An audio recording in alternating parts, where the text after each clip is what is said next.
তারেক জিয়া সাহেব এবং অন্যান্য যারা এই মামলায় আপিল করেননি, নন অ্যাপিলিং অ্যাকিউজড হিসাবে ওনারাও সেই বেনিফিটটা পেতে পারেন। 21শে আগস্টের যে মামলা, এই মামলা আমরা মেইন বিল্ডিং এ 15 নম্বর কোর্টে যে বেঞ্চ, ওই বেঞ্চে ইতিমধ্যে শুনানি শেষ হয়েছিল। তো গত বৃহস্পতিবার রাতে আমাদের হাইকোর্টের যেই কজ লিস্ট হয় কার্যতালিকা, সেখানে আমরা দেখলাম যে আগামীকালকে দ্যাট ইজ 1 তারিখ রোববার ওই কোর্টের আইটেম নাম্বার 54 এবং 55, এই দুইটা আইটেমে আপনার এই মামলা রায়ের জন্য রায় প্রনাউন্স করবেন কোর্ট, ওই জন্য এটা নির্ধারিত আছে। তো এই মামলা দীর্ঘদিন অন্য বেঞ্চে শুনানি হয়েছিল, এই বেঞ্চেও আসার পরে আপনার ইলাবোরেটলি এবং খুব এক্সজস্টিভলি আমরা শুনানি করেছি। বিশেষ করে শেষ দিন কয়েকদিন আগে, এটা যেদিন কোর্ট এটা করে আপনার আর্গুমেন্ট শুনানি শেষ করলেন, ওই দিন আমি বিভিন্নভাবে আইনের বিভিন্ন ব্যাখ্যা দিয়ে দুটা জিনিস আমরা এস্টাবলিশ করার চেষ্টা করেছি যে এই মামলার দ্বিতীয় চার্জশিট যেটা, সেটা যেমনি গ্রহণযোগ্য নয়, প্রথম চার্জশিট যেটা, সেখানেও এই মুফতি হান্নানকে আপনার রাজসাক্ষী হওয়ার একটা প্রস্তাব ছিল। তো আপনার এভিডেন্স অ্যাক্টের 24 ধারা অনুযায়ী কাউকে যদি কোনো রকমের করে আপনার কোনো প্রলোভন দিয়ে যদি তার স্বীকারোক্তি নেওয়া হয়, সেই স্বীকারোক্তিটা আইনের চোখে এটা গ্রহণযোগ্য নয়। মোরওভার এই অন্য কোএকিউজডের স্বীকারোক্তি দিয়ে অন্য আসামিদেরকে সাজা দেওয়া যায় না, এটা সেটেলড প্রিন্সিপাল। মোরওভার আপনার এই যে যেটা ক্রিমিনাল কনস্পিরেসি, যেটা এই ক্রিমিনাল কনস্পিরেসি সেকশন 120B, তাতে করে ওই কোএকিউজডের কনফেশন আপনার এই 120B তে সেকশন 10 অনুযায়ী কোএকিউজডের কনফেশন দ্বারা 120B এস্টাবলিশড হবে না।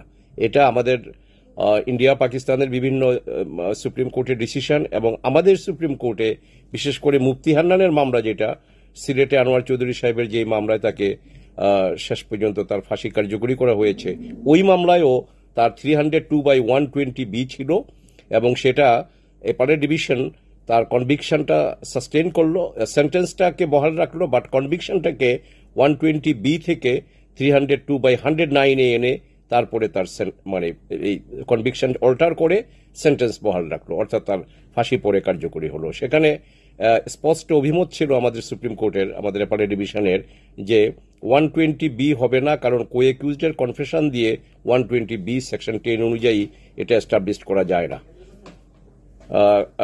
কাজেই আমরা এই মামলায় আমি যেটা কোর্টের কাছে নিবেদন করেছি যে আমরা সকল আসামিদের আপনার খালাস আমরা প্রার্থনা করেছি, কারণ এই মামলা কোনো অবস্থাতেই কোনো আসামির বিরুদ্ধেই এই মামলা প্রমাণিত হয়নি। আর যদি দেখা যাচ্ছে যে এই মামলা আপনার কোনো আসামির বিরুদ্ধেই আইনানুগভাবে এটা স্ট্যান্ড করে না, বা তারা যদি খালাস পেতে পারে, সেক্ষেত্রে তারেক জিয়া সাহেব এবং আপনার কাজী কায়কোবাদ, অন্যান্য যারা এই মামলায় আপিল করেননি, এই আপনার নন অ্যাপিলিং অ্যাকিউজড যারা আছেন, যাদের আপিল নাই বা কোনো 561A মতে কোনো প্রেয়ার কোর্টের সামনে নাই, সেক্ষেত্রে ওই যদি সমস্ত আসামিরা খালাস কোর্ট মনে করেন যে না মামলা কারো বিরুদ্ধে প্রমাণিত হয় নাই, সেক্ষেত্রে এই নন অ্যাপিলিং অ্যাকিউজড হিসাবে ওনারাও সেই বেনিফিটটা পেতে পারেন। এটা আমাদের এখানে সুপ্রিম কোর্টের বিভিন্ন নজির আমরা তুলে ধরেছি এবং কোর্টের কাছে আমরা নিবেদন করেছি। কাজে আমি আশা করব যে যেহেতু মামলা কোনো আসামির বিরুদ্ধেই প্রমাণিত হয়নি, কাজেই এই নন অ্যাপিলিং অ্যাকিউজড হিসাবে তারেক রহমান সাহেব বা অন্য যারা আছেন, কাজী কায়কোবাদ এবং অন্যরা, তারাও এই বেনিফিট পাবেন। এভাবে কোর্টের কাছে আমরা নিবেদন রেখেছি। তো কোর্ট কি করবেন এটা কোর্টের বিষয়, আমাদেরকে খুব অ্যাংশাসলি উই আর ওয়েটিং।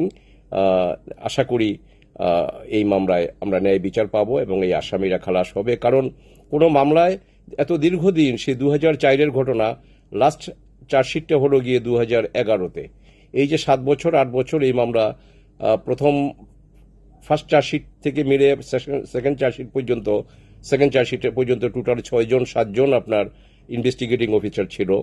তো সেখানে দেখা গেছে যে না, যে আপনার যথাযথভাবে তদন্ত হয়নি, এই মামলার ঘটনার জন্য কারা দায়ী সেটার কোনো, এবং কারা এমন কেউ নাই, এমন কোনো সাক্ষী বলে নাই যে অমুককে আমি দেখলাম যে সে গ্রেনেড মেরেছে, বা কারো স্বীকারোক্তি তো এই কথা নাই যে আমি গ্রেনেড মারলাম। অথচ এটা আপনার তদন্তে বের হয়ে আসা উচিত ছিল, এবং আমি মনে করি যথাযথভাবে তদন্ত হয়নি। আমরা কোর্টের কাছে আবেদন নিবেদন সবই রেখেছি। এখন কোর্ট কি করে এটা আমরা সেই আগ্রহ সহকারে আমরা অপেক্ষা করছি।